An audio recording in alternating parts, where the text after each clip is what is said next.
Welcome to Adhira Chemistry classes.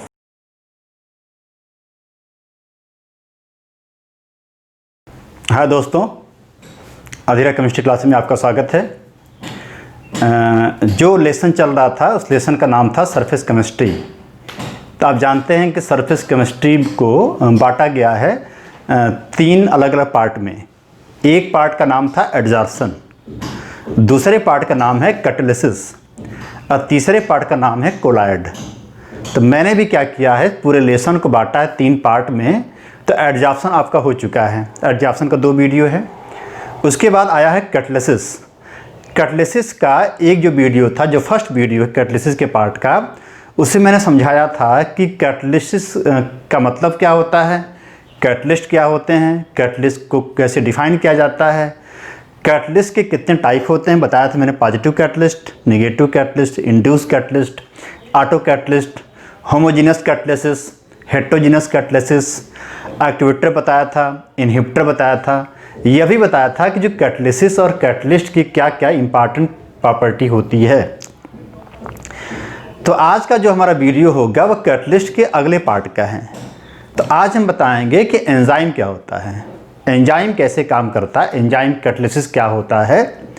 तो आप जानते हैं कि जब रिएक्शन होती है तो रिएक्शन में जो लोग रॉ मटेरियल होते हैं, जो इन्वॉल्व होते हैं, अपने ओल्ड बॉन्ड को तोड़ते हैं, उनका नाम रिएक्टेंट कहलाता है। जो ओल्ड बॉन्ड को तोड़ करके जब नए बॉन्ड का फॉर्मेशन हो जाता है, नए बॉन्ड के फॉर्मेशन होने के बाद जो रिजल्ट आता है उसका नाम होता है प्रोडक्ट। तो किसी भी रिएक्शन में रिएक्टेंट और प्रोडक्ट के बीच में कैसे काम होता है, उसकी जो पूरा ऑपरेशन होता है वह अलग अलग स्टेप में होता है। तो इस सारे ऑपरेशन का नाम रखा जाता है मैकेनिज्म।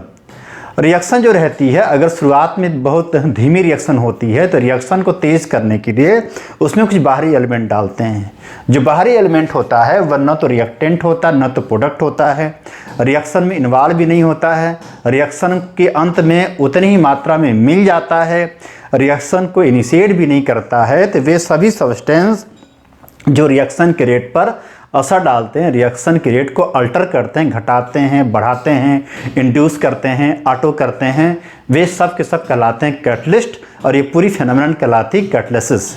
तो होता क्या, जो कैटालिसिस जो होता है वह एक प्रकार की ऐसी घटना है जिस घटना में किसी भी रिएक्शन के रेट पर असर डाला जाता है, घटाया या बढ़ाया जाता है। तो आज का जो हमारा वीडियो होगा, आज का जो हमारा फोकस होगा वह होगा एंजाइम कैटालिसिस पर। एक्चुअली जो एंजाइम जो शब्द है वह तो बायोलॉजी का शब्द है, बॉटनी और जूलॉजी में बहुतायत की मात्रा में इसको बाकायदा समझाया जाता है। आज हम जो है फिजिकल केमिस्ट्री के हिसाब से एंजाइम पर थोड़ा सा फोकस करेंगे। तो आप जानते हैं कि हमारी बॉडी में जो जीव जंतु होते हैं, जो पेड़ पौधे होते हैं, पेड़ पौधों में बहुत सारी मेटाबॉलिक एक्टिविटी होती है। इस मेटाबॉलिक एक्टिविटी को एक साथ उसके सेट में कहते हैं मेटाबॉलिज्म। मेटाबॉलिज्म 2 टाइप का होता है, एक का नाम कैटाबॉलिज्म होता है, एक का नाम एनाबॉलिज्म होता है। मेटाबॉलिज्म को हिंदी में कहते हैं उपापचय। तो उसका 2 पार्ट होता है, एक का नाम उपचय होता है, एक का नाम अपचय होता है। तो किसी भी जो जीव जंतु होते हैं, जो पेड़ पौधे होते हैं, जो इंसान होता है, जितने जानवर हैं, मतलब पूरे दुनिया के जितने लिविंग सिस्टम होते हैं, उस लिविंग सिस्टम में जितनी भी बायोकेमिकल रिएक्शन होती है, इस बायोकेमिकल रिएक्शन को मेटाबॉलिक रिएक्शन कहते हैं। मेटाबॉलिक रिएक्शन की स्पीड बहुत स्लो रहती है। तो मेटाबॉलिक रिएक्शन को एक्सेलरेट करने के लिए हमारी बॉडी में कुछ ऐसे प्रोटीन्स के मॉलिक्यूल होते हैं जो मेटाबॉलिक रिएक्शन को एक्सेलरेट करते हैं। तो जो प्रोटीन के मॉलिक्यूल होते हैं, इस प्रोटीन्स के मॉलिक्यूल को एंजाइम कहते हैं। इसी एंजाइम को बायोकैटालिस्ट कहते हैं। माने वे सभी कैटालिस्ट जो किसी भी बायोकेमिकल रिएक्शन को एक्सेलरेट करते हैं, उसको तेज़ करते हैं, या वह रास्ता अख्तियार कराते हैं जहाँ पर एक्टिवेशन एनर्जी की वैल्यू कम हो जाती है, उसको एंजाइम कहा जाता है। आप जानते हैं जो प्रोटीन्स होते हैं वह क्या होते हैं, जो प्रोटीन्स होते हैं वह एक प्रकार के पॉलीमर्स होते हैं, पॉलीपेप्टाइड्स होते हैं। अमाइनो एसिड के हजारों लाखों अरबों जो छोटे छोटे मोनोमर्स होते हैं मिल करके बड़े मॉलिक्यूल का फॉर्मेशन करते हैं। तो अमाइनो एसिड को कहते हैं मोनोमर और जो बड़े मॉलिक्यूल बनते हैं अमीनो एसिड के मिलने के बाद उसे कहते हैं पॉलीमर। वही जो पॉलीमर होता है उसे बहुलक कहते हैं, वह मैक्रो मॉलिक्यूल होता है। उसी मैक्रो मॉलिक्यूल को प्रोटीन्स कहा जाता है। जो प्रोटीन्स होते हैं वही एंजाइम के रूप में रहते हैं। अब ये कोई आवश्यक नहीं है कि सारे प्रोटीन्स एंजाइम ही होते हैं, लेकिन सभी एंजाइम प्रोटीन्स कहलाते हैं। तो जो लिविंग सिस्टम होता है, लिविंग सिस्टम में होने वाले सभी बायोकेमिकल रिएक्शन को मेटाबॉलिक रिएक्शन कहते हैं। इस मेटाबॉलिक रिएक्शन को एक्सेलरेट करने के लिए, तेज करने के लिए हमारी बॉडी में जो बायोकैटलिस्ट होते हैं उनका नाम कहलाता है एंजाइम। सभी एंजाइम जो होते हैं वो प्रोटीन्स के बने होते हैं। तो आज का जो हमारा वीडियो है वह है एंजाइम कैटलिसिस पर। Enzyme catalysis, enzyme catalysis. तो आज के वीडियो में हम बताएंगे एंजाइम क्या होता है और एंजाइम कैसे काम करता है और एंजाइम के काम करने की क्या मैकेनिज्म है। तो आप जानते हैं प्रोटीन्स पहले क्या होता है। प्रोटीन्स जो होते हैं एक प्रकार के पॉलीमर होते हैं। इस पॉलीमर को पॉलीपेप्टाइड कहते हैं, पॉलीपेप्टाइड कहते हैं। और ये क्यों पॉलीपेप्टाइड इससे कहते हैं कि इसमें पेप्टाइड बॉन्ड की भीड़ लगी रहती है और CONH को पेप्टाइड बॉन्ड कहते हैं। अब थोड़ी सी बातें हो जाती हैं प्रोटीन्स पर। तो मैंने कहा था कि लिविंग सिस्टम के अंदर जितनी भी बायोकेमिकल रिएक्शन होती है उसको मेटाबॉलिक रिएक्शन कहते हैं, उसको मेटाबॉलिज्म कहते हैं। सभी मेटाबॉलिज्म को एक्सेलरेट करने के लिए हमारी बॉडी में जो प्रोटीन्स के मॉलिक्यूल होते हैं जो कैटलिस्ट का काम करते हैं उन्हें एंजाइम कहते हैं। Enzyme are the biocatalyst. अब जो प्रोटीन के मॉलिक्यूल होते हैं क्योंकि बने होते हैं अमीनो एसिड से, बहुत सारे ऐसे प्रोटीन्स के मॉलिक्यूल होते हैं जिसमें अमीनो एसिड के अलावा भी बहुत सारे चीज़ पाई जाती है। तो जब किसी प्रोटीन्स के मॉलिक्यूल में अमीनो एसिड के अलावा भी कुछ चीज़ होती है उसे कहते हैं नॉन प्रोटीनियस पार्ट। क्या बोलते हैं? नॉन प्रोटीनियस पार्ट कहते हैं। इसी नॉन प्रोटीनियस पार्ट का नाम होता है प्रोस्थेटिक ग्रुप। क्या बोलते हैं? प्रोस्थेटिक ग्रुप कहते हैं। तो अगर कोई प्रोटीन्स के मॉलिक्यूल हैं, अगर वह केवल अमीनो एसिड से मिलकर बना होगा उसका नाम कहलाएगा सिंपल प्रोटीन्स। लेकिन अगर कोई प्रोटीन्स के मॉलिक्यूल हैं वह अमीनो एसिड के अलावा कुछ और मॉलिक्यूल या और एटम रखते हैं तो उन्हें कहते हैं कॉम्प्लेक्स प्रोटीन्स कहलाते हैं। तो जो कॉम्प्लेक्स प्रोटीन में अमीनो एसिड के अलावा जो चीज़ होती है उन्हें कहते हैं नॉन प्रोटीनियस पार्ट। उस नॉन प्रोटीनियस पार्ट को प्रोस्थेटिक ग्रुप कहते हैं। अब जो प्रोस्थेटिक ग्रुप होता है वह दो टाइप का होता है। अगर प्रोस्थेटिक जो है कोई मेटल्स आयन है, जैसे मान लीजिए Na+ है, पोटेशियम प्लस है, आयरन प्लस है, निकिल प्लस है, मेटल आयन है, तब कहते हैं इस नॉन प्रोटीनियस पार्ट को कोफैक्टर। क्या बोलते हैं? कोफैक्टर। तो मैंने कहा जो प्रोटीन्स के मॉलिक्यूल होते हैं वह बहुत बड़ी संख्या में अमीनो एसिड के मॉलिक्यूल्स मिलकर बने होते हैं। मतलब जो हजारों लाखों अरबों छोटे छोटे मोनोमर अमीनो एसिड के मिल करके बड़े मॉलिक्यूल का फॉर्मेशन करते हैं। तो यह पूरी घटना कहलाती है पॉलीमराइजेशन। अमीनो एसिड के मॉलिक्यूल कहलाते हैं मोनोमर, जो बनेगा उसका नाम होता है पॉलीमर। क्योंकि पॉलीमर के बनने में CONH बॉन्ड बार बार रिपीट होता है, इस बॉन्ड की बहुत बड़ी संख्या रहती है। CONH बॉन्ड को पेप्टाइड बॉन्ड कहते हैं।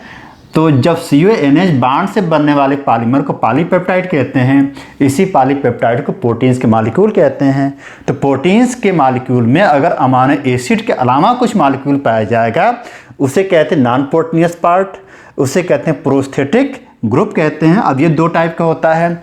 अगर नॉन प्रोटीनियस पार्ट किसी मेटल आयन का बना होता है उसे कहते हैं कोफैक्टर। लेकिन अगर नॉन प्रोटीनियस पार्ट कोई ऑर्गेनिक मॉलिक्यूल का है तो उसे कहते हैं कोएंजाइम। कोएंजाइम, इस बात को नोट किया जाए, ये सवाल एग्जाम में पूछा जाता है कि कोफैक्टर क्या होता है और कोएंजाइम क्या होता है। तो कोफैक्टर नॉन प्रोटीनियस पार्ट है जो मेटल आयन होता है, और कोएंजाइम नॉन प्रोटीनियस पार्ट है जो ऑर्गेनिक मॉलिक्यूल होता है, प्रोटीन के मॉलिक्यूल पाए जाते हैं। तो जो एंजाइम्स होते हैं वे प्रोटीन्स होते हैं, और प्रोटीन्स के जो मॉलिक्यूल होते हैं, सभी एंजाइम प्रोटीन, लेकिन सभी प्रोटीन एंजाइम नहीं हैं। तो जो एंजाइम होता है हमारी बॉडी के अंदर मेटाबॉलिक एक्टिविटी को एक्सेलरेट करता है, तेज करता है।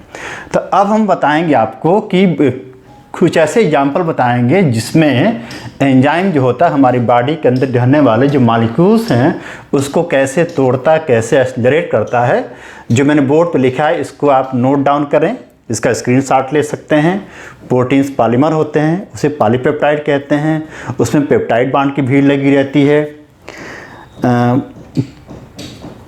प्रोटीन्स मॉलिक्यूल में केवल अमाइनो एसिड होगा तो कोई दिक्कत नहीं है, लेकिन अगर अमाइनो एसिड के अलावा कुछ और पार्ट होते हैं तो जो और पार्ट होते हैं उसे नॉन प्रोटीनियस पार्ट कहते हैं, उसका नाम होता प्रोस्थेटिक ग्रुप। अब ये दो टाइप का होता है, कोफैक्टर और कोएंजाइम होते हैं। ठीक है, बहुत सारे ऐसे पार्ट होते हैं जो विटामिन से बने होते हैं, विटामिन से उनका फॉर्मेशन होता है, तो उस प्रकार के पार्ट को हम एपोएंजाइम कहते हैं। और जब कोएंजाइम एपोएंजाइम आपस में मिल जाता है, एसोसिएट हो जाता है, तब एंजाइम बन के काम करना शुरू करता है। तो हम बताने जा रहे हैं कुछ ऐसे एग्जाम्पल जो एंजाइम हैं जिससे मेटाबॉलिक एक्टिविटी तेज होती है। एक रिसर्च है कि अगर हमारी बॉडी में एंजाइम न रहे, एंजाइम काम न करे, तो जो आपका एक नॉर्मल टेम्परेचर पर जो हम खाना खाते हैं उस खाने को डाइजेस्ट होने में 56 ईयर्स लग जाएंगे। 56 साल बाद खाना आपका डाइजेस्ट होगा। देखिए कितना इम्पॉर्टेंस है, कितनी सिग्निफिकेंस है एंजाइम का। तो हम कुछ एंजाइम का एग्जाम्पल दे रहे हैं। तो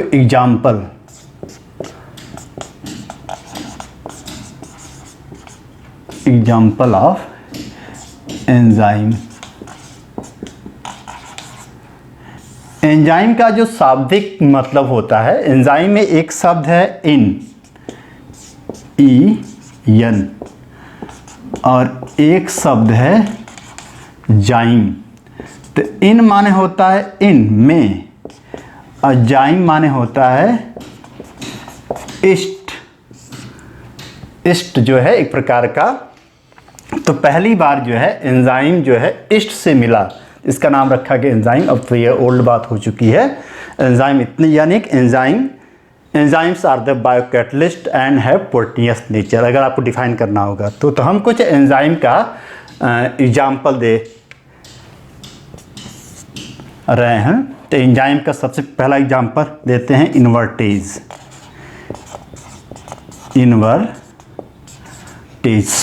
सभी एंजाइम के नाम के अंत में ASC आता है। तो ASC जो होता है एक प्रकार का रिप्रेजेंट करता है नॉमेनक्लेचर को। जैसे अगर आपको लिखना होगा कार्बोहाइड्रेट तो नाम के अंत में OSC लिखते हैं, तो अगर एंजाइम होता है तो उसके नाम के अंत में अक्सर जो होता है मोस्टली ASC लिखा जाता है। तो नंबर 1 है इन्वर्टेज। इन्वर्टेज का मेन काम क्या होता है? इन्वर्टेज जो होता है वह सुक्रोज को तोड़ देता है ग्लूकोज और फ्रक्टोज में तोड़ देता है। तो आप जानते हैं sucrose is the disaccharide, glucose and fructose are the monosaccharide. और इसको तोड़ करके इसकी ऑप्टिकल एक्टिविटी का जो रोटेशन को पलट देता है, इसलिए इसको हम इन्वर्टेज कहते हैं, और यह घटना कहलाती है इन्वर्जन।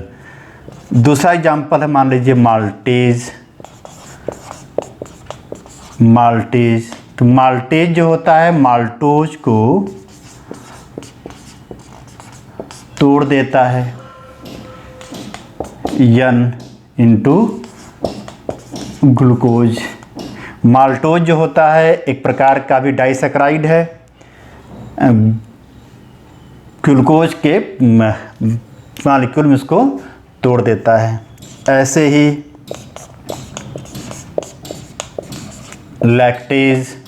लैक्टेज जो है वह लैक्टोज को तोड़ देता है। लैक्टोज भी एक प्रकार का डाइसैकेराइड है। लैक्टोज के टूटने पर बनता है glucose plus galactose, glucose plus galactose, ठीक है। ऐसे यूरिएज AASE यह यूरिया को तोड़ देता है अमोनिया और कार्बन डाइऑक्साइड में। तो मैंने एग्जांपल दिया, इन्वर्टेज सुक्रोज को तोड़ता है ग्लूकोज और फ्रक्टोज में। माल्टेज माल्टोज को तोड़ता है ग्लूकोज के 2 मॉलिक्यूल्स में, आप यहाँ 2 लिख सकते हैं एन के स्थान पे।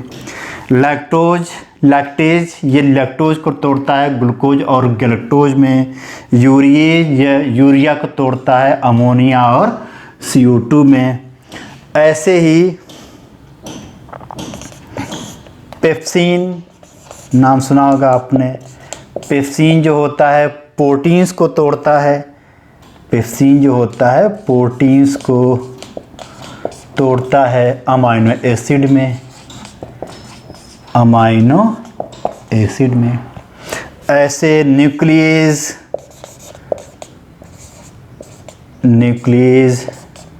यह DNA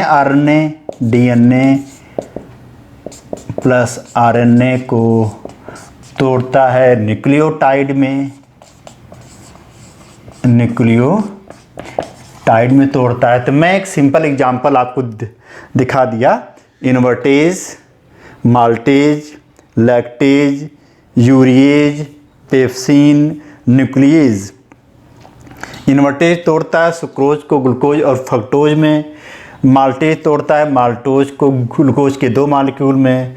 लैक्टेज तोड़ता है लैक्टोज को ग्लूकोज और गैलेक्टोज में। यूरिएज तोड़ता है यूरिया को अमोनिया और CO2 में। पेप्सिन तोड़ता है प्रोटीन के बड़े बड़े मॉलिक्यूल को अमाइनो एसिड में। न्यूक्लियस तोड़ता है DNA RNA को न्यूक्लियोटाइड में। न्यूक्लियोटाइड भी एक प्रकार का मोनोमर होता है और इसके मिलने से बनता है DNA और RNA। तो यह हुआ आपका एंजाइम। एंजाइम क्या होता है और एंजाइम के कुछ मैंने एग्जाम्पल दिया। अब बताऊंगा मैं अभी कि एंजाइम कैसे काम करता है, एंजाइम की मैकेनिज्म क्या होती है। तो एंजाइम के काम करने के बहुत सारे मैकेनिज्म है। जो सिंपल मैकेनिज्म है उसको दिया था फिशर ने, वह ताला चाबी हाइपोथेसिस है, लॉक एंड की फेनोमेनन है। तो हम बताएंगे कि mechanism of enzyme, mechanism of enzyme catalysis.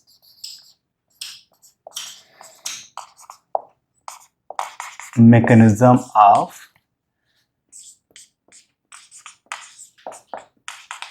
enzyme catalysis। Enzyme कैसे काम करता है। तो मैंने कहा कि जितने लिविंग सिस्टम होते हैं, लिविंग सिस्टम के अंदर जितनी सारी बायोकेमिकल रिएक्शन होती है उसको मेटाबॉलिज्म कहते हैं, उसको मेटाबॉलिक रिएक्शन कहते हैं। मेटाबॉलिक रिएक्शन को एक्सेलरेट करने के लिए बहुत सारे प्रोटीन्स के मॉलिक्यूल जो होते हैं वो काम करते हैं। वे सभी प्रोटीन्स के मॉलिक्यूल जो मेटाबॉलिक रिएक्शन को एक्सेलरेट करते हैं उन्हें एंजाइम कहा जाता है। मतलब all enzyme are proteins but all proteins are not enzyme. तब ये एंजाइम कैसे काम करता है, तो इस एंजाइम की मैकेनिज्म को, सिंपल मैकेनिज्म को समझाया था फिशर ने। फिशर ने एक मैकेनिज्म दिया जिसका नाम रखा गया लॉक एंड की हाइपोथेसिस। फिशर ने FISCHER, इन्होंने एक मैकेनिज्म दिया जिसका नाम रखा गया लॉक एंड की मैकेनिज्म। लॉक एंड की मैकेनिज्म आप इसको पढ़ते आए होंगे हाई स्कूल से। लॉक माने ताला होता है, की माने चाबी होता है, तो इसको हिंदी में कहते हैं ताला चाबी परिकल्पना। अब इसको कैसे समझाया जाए, तो आप जानते हैं कि जैसे ताला होता है, ताला जब खोलते हैं तो सभी ताले सभी चाबियों से नहीं खोलते हैं। पर्टिकुलर टाइप के ताले के लिए पर्टिकुलर टाइप की चाबी होती है। जो ताला होता है उसके अंदर एक होल बना होता है, एक कैविटी बनी होती है। तो अगर कोई चाबी उस कैविटी में जाके फिट हो जाती है तभी चाबी घूमती है और वह पर्टिकुलर टाइप का ताला खुलता है। इसी बात को अप्लाई किया गया है एंजाइम की कैटालिसिस में। इसमें क्या होता है कि सभी एंजाइम सभी टाइप के सबस्ट्रेट के लिए रिएक्शन को एक्सेलरेट करने के जिम्मेदार नहीं होते हैं। मतलब हर एंजाइम की एक स्पेशल टाइप की रिएक्शन होती है और वह स्पेशल टाइप की रिएक्शन को एक्सेलरेट करते हैं, एक्टिवेशन एनर्जी को डाउन करके उस रास्ते को अख्तियार करते हैं जहां पे एनर्जी कम लगती है, तो ज़्यादा मॉलिक्यूल आपस में आ करके टक्कर मार के रिएक्शन को प्रोसीड करवाते हैं। तो लॉक एंड की जो मैकेनिज्म है ऐसे ही है जैसे पर्टिकुलर टाइप के ताले में पर्टिकुलर टाइप की चाबी जाके फिट होती है। तब इसमें जो है 3 स्टेप है। Step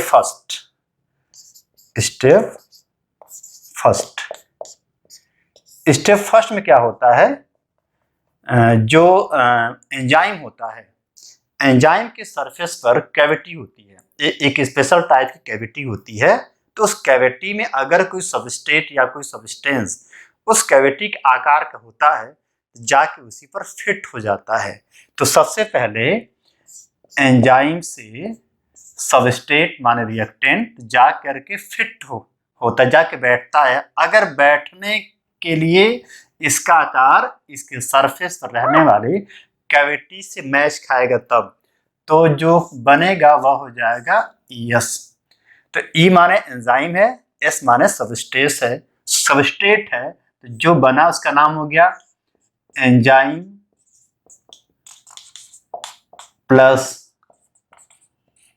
substrate. ठीक, अब आता है सेकेंड स्टेप।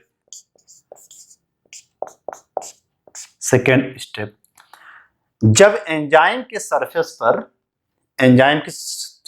जो कैविटी होती है उसमें जाके सबस्ट्रेट बैठ जाता है तो जो सरफेस पर उनके बीच में दूरी कम हो जाती है तो आपस में रिएक्शन करके आपस में ओरिएंटेशन करके अब जो सबस्ट्रेट होता है पर्टिकुलर प्रोडक्ट में कन्वर्ट हो जाता है।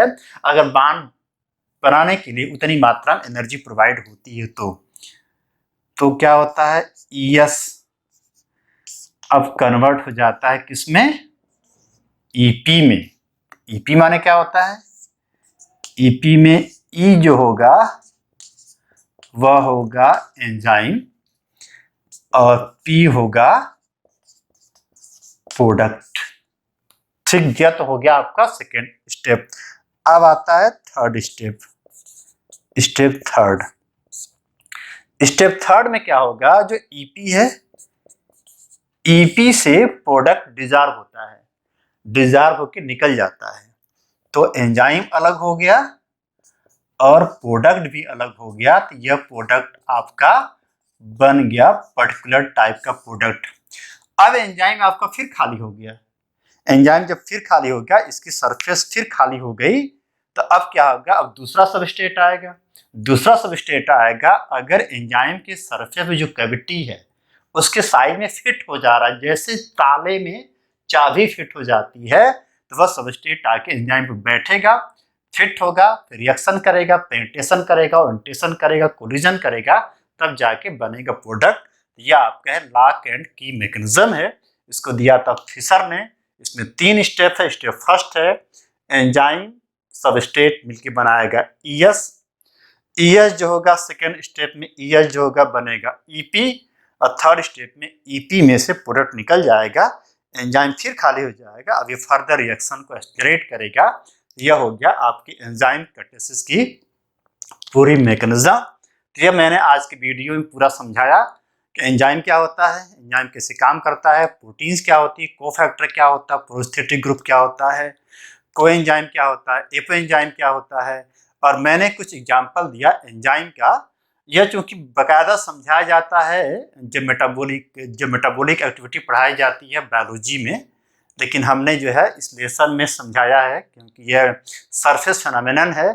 तो एंजाइम भी एक प्रकार का सरफेस नुमा होता है, एंजाइम भी एक प्रकार का एडजॉर्बेंट होता है। तो एंजाइम पे जो बैठेगा वो होगा एडजॉर्बेंट, एंजाइम होगा एडजॉर्बेंट, पूरी घटना कहलाएगी एडजॉर्प्शन। तो चूंकि ये घटना सरफेस पे होती है तो एंजाइम को रखा जाता है किसमें, सरफेस केमिस्ट्री में। तो ये आपका वीडियो हो गया एंजाइम पर।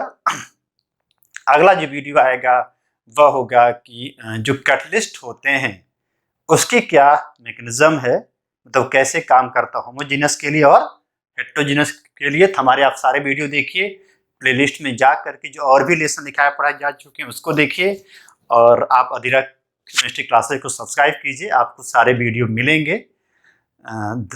धन्यवाद।